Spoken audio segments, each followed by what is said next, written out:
सोलापूर शहरात विविध भागामध्ये पाहणी दरम्यान अनेक अनधिकृत आणि अनियमित बांधकामे आढळून आली आहेत. अशा सर्व बांधकामांवरील पुढील कार्यवाही वेगात पूर्ण करण्यात येणार आहे. बोगस बांधकाम परवाना प्रकरणातील अनधिकृत बांधकामांवर कारवाई करण्यात येणार आहे.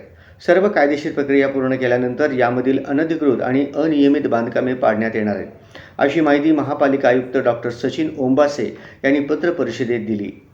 महापालिकेत बांधकाम परवानगीची समांतर प्रक्रिया राबवून देण्यात आलेल्या बांधकाम परवानगीची पूर्ण प्रकरणे तपासण्यात आली आहेत. या व्यतिरिक्त आणखी काही बांधकाम परवानगी प्रकरणे असल्याची माहिती उपलब्ध झाली आहे.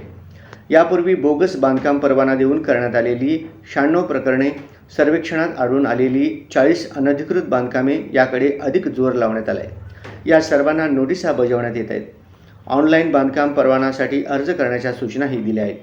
ऑनलाईन बांधकाम परवानगीसाठी अर्ज केलेल्या बांधकामाची तपासणीसह नियमानुसार प्रक्रिया पार पडणार आहे.